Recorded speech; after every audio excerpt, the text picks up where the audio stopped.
Salut les amis, c'est Alan Motivation. On se retrouve pour un 8e épisode de Diaspora Motivation quand même. Je suis content d'être arrivé jusque là avec vous. C'est génial et franchement, ça me tenait vraiment à cœur de pouvoir réaliser cette série de vidéos pour Diaspora Motivation parce que c'est vraiment le début d'un projet, d'accord? Mon projet va évoluer de plus en plus et là, c'est vraiment le lancement de quelque chose et je suis content, d'accord? Aujourd'hui, on va parler d'identité, de culture et surtout de cette question, est-ce que je dois me couper les cheveux pour aller à un entretien, ok?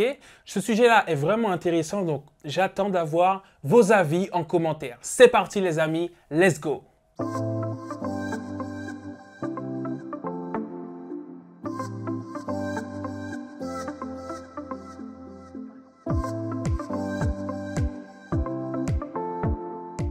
Alors, tu sais déjà, si tu kiffes le concept Diaspora Motivation, que tu as envie de voir jusqu'où ça peut aller et que tu penses que c'est une bonne idée comme moi et que ça nous permet d'avoir un média, d'avoir des vidéos qui nous permettent d'échanger et de discuter ensemble, alors n'hésite pas à t'abonner et à partager. Le but, c'est qu'un maximum de personnes puissent voir ces vidéos qui vont évoluer. Et et active les notifications pour ne pas rater le prochain épisode. Donc aujourd'hui, on va parler un peu de culture, identité et surtout, je vais revenir sur une question qu'un ami à moi m'avait posée et qui m'a vraiment fait réfléchir. Tu vas me dire ce que tu en penses. Il m'avait dit, Alan, je veux aller à un entretien, est-ce que tu penses que je devrais me couper les cheveux? Il avait des tresses et il m'a dit, est-ce que tu penses que je devrais couper mes cheveux? Je lui ai dit, sincèrement, je pense que tu ne devrais pas. Par contre, sache une chose, selon moi, c'est que lorsque tu ne le fais pas, tu prends position.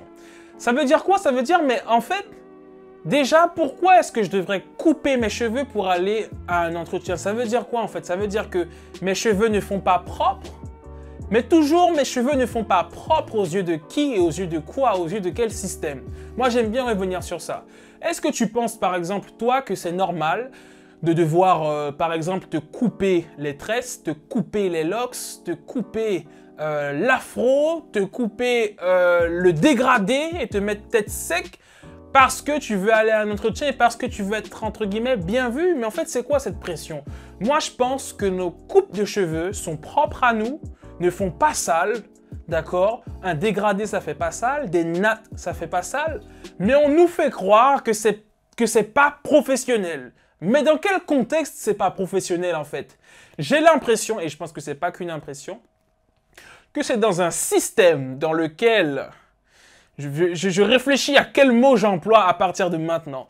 Mais c'est un système, et notamment en France, il faut le dire, même si on a pu voir certaines choses, je pense que c'était en Guadeloupe, je crois que c'était un lycée de Guadeloupe, mais bon, je suis plus sûr.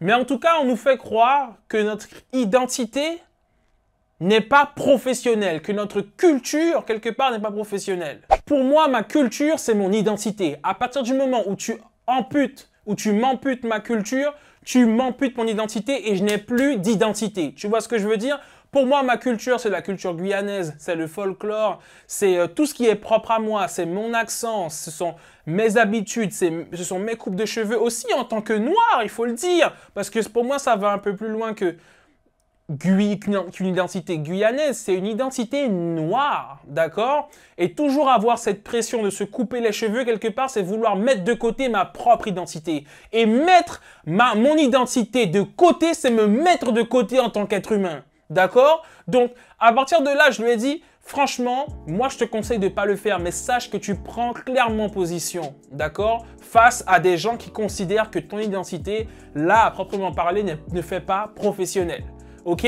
Donc maintenant, le truc c'est qu'il faut garder son identité et il faut être propre à soi-même. Il faut être intègre.